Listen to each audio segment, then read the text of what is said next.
Bonjour chers téléspectateurs et téléspectatrices, donc on se retrouve sur la chaîne Bien-être aujourd'hui donc pour l'interview de Sylvie Dubeau. Bonjour Sylvie. Bonjour. Donc on reçoit Sylvie sur la chaîne en tant que partenaire avec grand plaisir. Donc Sylvie qui est professeure de yoga et donc Sylvie, qu'est-ce que vous pourriez nous dire sur votre parcours d'abord pour commencer? Alors, j'ai commencé le yoga en 2007 et j'ai commencé au Bikram Yoga et j'en ai fait pendant un an, 2 à 4 fois par semaine. Mhm, Et la deuxième année, j'en ai fait peut-être un petit peu moins souvent parce que je travaillais. Donc, j'ai commencé quand je faisais mes études, quand mhm, j'avais 23 ans. mhm. Et la deuxième année, j'en ai fait un petit peu moins parce que je travaillais. Et ensuite, petit à petit, de fil en aiguille, j'ai fait du vinyasa, j'ai fait du yin yoga, j'ai fait du hatha yoga, j'ai fait de l'acro yoga. Alors on est d'accord dans votre pratique personnelle. Oui, dans ma pratique personnelle, ouais. J'ai fait de l'ashtanga aussi. Mhm, Et voilà, j'ai fait un petit peu, pas mal de styles de yoga différents. mhm, Mais là où je suis devenue professeure de yoga, c'était en 2008, quand je revenais d'une retraite de yoga à Pamplonne, dans un village sans nom. Et donc là, j'avais fait un stage de yoga, méditation, acro-yoga. Et donc, c'est à l'époque où je travaillais dans ma première boîte. Et donc, en rentrant, les vendeurs étaient stressés. Et donc, ils m'ont demandé de leur donner un cours de yoga. mhm. Et donc, moi, au début, je ne voulais pas. Donc, je leur disais que je ne voulais pas être prof, que j'étais pas prof. Et donc, je refusais de leur donner le cours. Mais comme ils ont insisté pendant une bonne semaine, je me suis dit, oulala, ils doivent vraiment être stressés parce qu'ils insistent. Et donc, j'ai fini par accepter. Je me suis dit, bah, d'accord, je vais les aider. Mhm. Et donc, on est allé dans la salle de réunion en clandestin et on a fait le cours. Alors, je leur ai fait faire un Adi Shodhana, je leur ai fait faire un triangle, un Malasana. Alors tout ce Et que vous dites là, je vous coupe Sylvie parce qu'il va falloir nous expliquer un petit peu plus parce que pour le grand public c'est du chinois, si je peux m'exprimer ainsi. ah, Au niveau des postures, au niveau des types de yoga, donc on va avoir besoin de quelques petites explications pour vous suivre un peu plus et comprendre ce dont il est question. d'accord. Donc, Nadi Shodhana, c'est la respiration alternée. Mhm, Le triangle, c'est une posture sana, c'est une posture de yoga accroupi. mhm, d'accord. Ok. Et donc, je leur ai fait faire à peu près ça. En fait, au bout de 10 minutes, ils étaient déjà complètement soulagés. Et donc, quand j'ai vu les bénéfices, je me suis dit, ah bah, je sais ce que je vais faire maintenant, je vais faire prof de yoga. Donc, c'est Super, grâce super. à eux, en fait, que je suis devenue prof de yoga. Enfin, ouais, que la route s'est ouverte pour moi, on va dire. Et donc, ensuite, j'ai travaillé dans une deuxième entreprise. Mhm, Et en fait, ils m'ont demandé de faire une rupture conventionnelle au bout de 6, 7 mois. Et donc, au moment de mon licenciement, mon prof de yoga à l'époque organisait une formation de yoga. Donc, c'est là que j'ai fait le grand saut. Je me suis inscrite tout de suite à la formation. mhm. Et grâce à lui, en fait, je suis devenue professeure de yoga très rapidement parce que j'ai enseigné tout de suite après ma formation. D'accord, super. Et ouais, ouais, Et, ouais. et dites-moi, Ouais. qu'est-ce que vous exerciez comme métier avant? Alors avant, j'étais manager, CEO manager, ça veut dire Client Only Manager. Donc, je m'occupais des enquêtes en ligne, voilà, dans une grosse entreprise de sondage. Ah, d'accord. Et ensuite, ouais, et ensuite, je faisais des enquêtes qualitatives dans la deuxième boîte. Je faisais des enquêtes qualitatives euh, pour une petite boîte cette fois-ci. Mais on travaillait dans le monde entier, au Japon, aux États-Unis, au Maroc. Et donc là, pareil, on faisait des enquêtes, mais c'était pas en ligne, c'était de vive voix. D'accord. Ok. Et Donc donc, c'était aussi. donc vous nous avez parlé de plusieurs styles de yoga. Donc, Aujourd'hui, donc vous enseignez quel yoga? Aujourd'hui, j'enseigne surtout le yin yoga Mhm, parce que le vinyasa, j'ai un vinyasa trop avancé pour le moment, donc j'enseigne plus le vinyasa aux débutants. Aux mhm. débutants, je vais leur enseigner du yin yoga, du hatha yin yoga, mais je ne vais pas aller plus loin.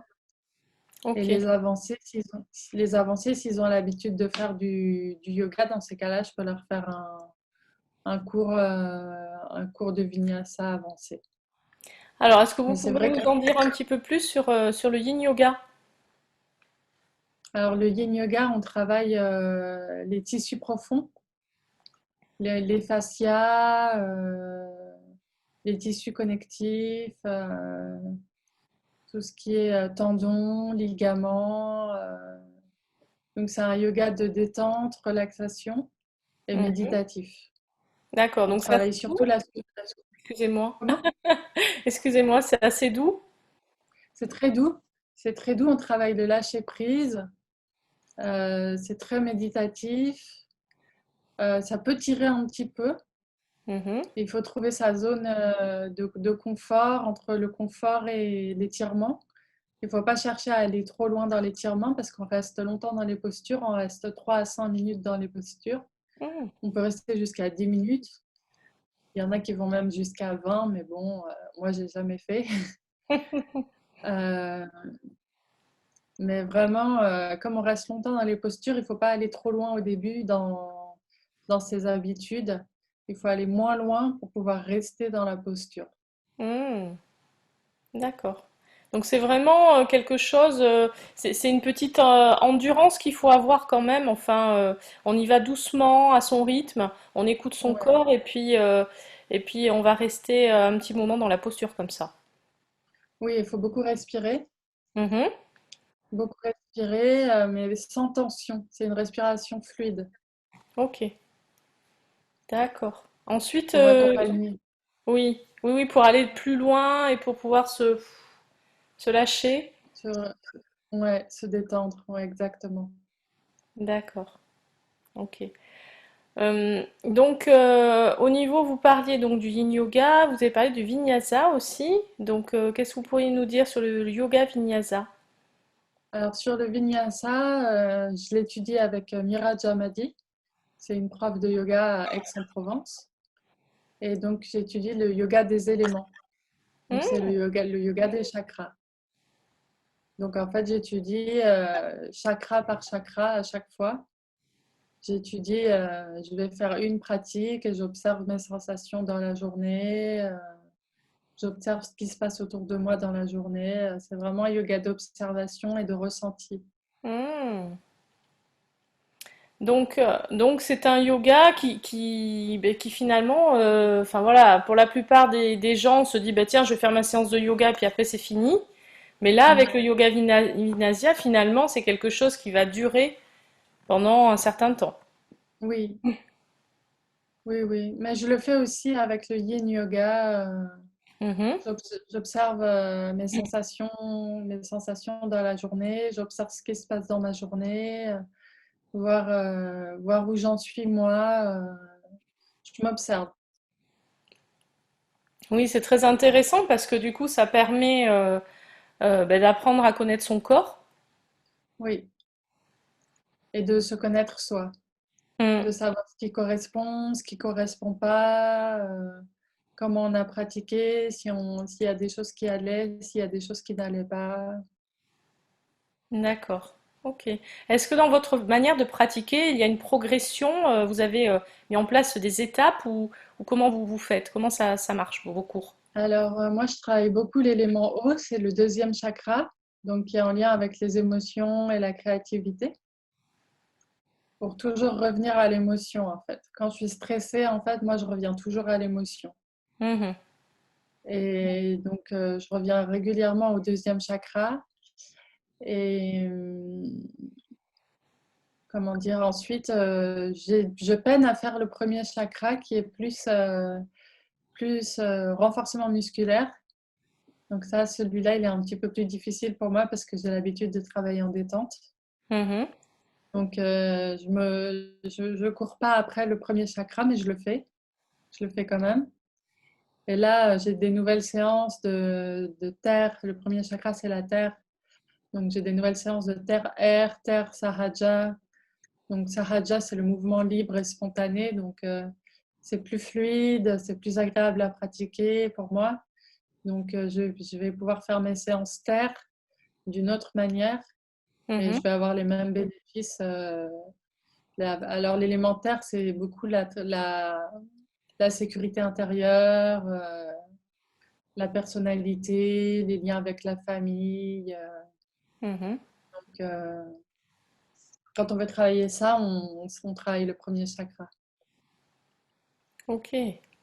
Ah, donc c'est très très Et après, intéressant. Ça crée une évolution. Excusez-moi, je vous ai coupé, je crois que vous aviez fini.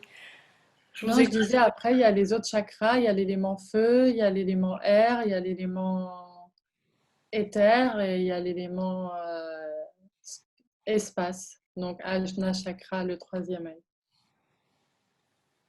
Très bien, très bien. Et donc progressivement, donc on va monter les chakras en fonction de ce qu'on souhaite travailler. Est-ce que dans une même séance, on peut travailler tous les chakras ou est-ce qu'on fait vraiment chakra par chakra? Non, on fait chakra par chakra ou alors on peut faire deux chakras.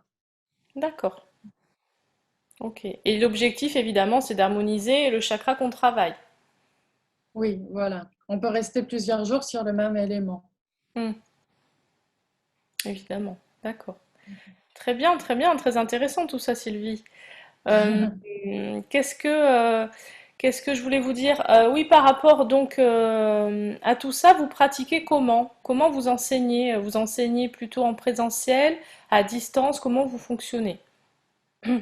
Alors, pendant longtemps, j'ai travaillé en présentiel. Donc, je travaillais dans les clubs de yoga, les clubs de danse, les clubs de fitness, les hôtels, les spas. Mhm, Je faisais de l'événementiel, Palais de Tokyo, Grand Palais, la Belle-Villoise. Et donc, bon, j'ai donné environ 1000 cours en présentiel. mhm. Et puis, 2015, depuis 2015, maintenant, je travaille plus que sur Skype et sur Zoom, en sachant que sur Zoom, j'ai que 40 minutes. Donc, je fais surtout mes cours sur Skype. D'accord. Ok. Et je donne, c'est des cours privés. Ok, c'est des cours privés, donc c'est des cours privés donc à distance. Ce sont des cours donc individuels pour le coup. Oui, oui, oui. Ok, d'accord. Je donne Donc, plus de cours collectifs. ok. Je ne donne plus de cours collectifs. Ok. Donc si on souhaite prendre rendez-vous avec vous, moi par exemple, j'ai envie de prendre de faire un cours de yoga avec vous, je vous contacte et on prévoit un rendez-vous et on fait un cours de yoga sur Skype. C'est ça? Oui, oui. Ce sera probablement, en général, je commence par le protocole Pink Earth, la terre Mhm. rose. Mhm. C'est c'est sur le premier chakra. D'accord, super. Ok. Donc ça veut dire que de n'importe où, on peut vous contacter pour faire un cours de yoga avec vous, Oui, Sylvie. oui. En anglais, en espagnol, en français. Ah oui, parce qu'en plus vous êtes trilingue, Oui. c'est ça? Oui, c'est ça. Formidable, formidable. Bon, ben vous avez compris. Donc, si vous souhaitez faire un cours de yoga à distance de n'importe où avec Sylvie, vous avez vu, donc elle se met un peu à votre diapason. Elle adapte le cours. Donc, elle va vous proposer soit du Yin Yoga qui est plus doux, soit du Yoga Vinyasa, de manière à ce que si vous avez un niveau plus avancé. Est-ce que c'est possible de prendre des cours comme ça, cours par cours, Sylvie, ou est-ce que c'est des cours, c'est des abonnements? Comment ça marche, ça aussi? Non, c'est à l'unité. D'accord, Mm. ok. Bon, très très bien. Donc n'hésitez pas à contacter Sylvie pour faire un cours avec elle, et vous avez son contact en dessous de son image, et vous pouvez également consulter ses coordonnées, en savoir un petit peu plus sur Sylvie très bientôt dans son espace Bon Plan Partenaire sur notre site internet. Vous tapez www.bien-du6être.tv. Donc n'hésitez pas à suivre Sylvie, elle sera à l'antenne, donc on a peut-être la chance d'avoir des surprises, des petites surprises, des petits cours ou des petites postures à faire à l'antenne sur notre chaîne. N'est-ce pas, Sylvie? Oui, avec plaisir. Oui, super. Ben, je vous dis à bientôt, Sylvie, et au revoir, chers téléspectateurs. À bientôt. Au revoir.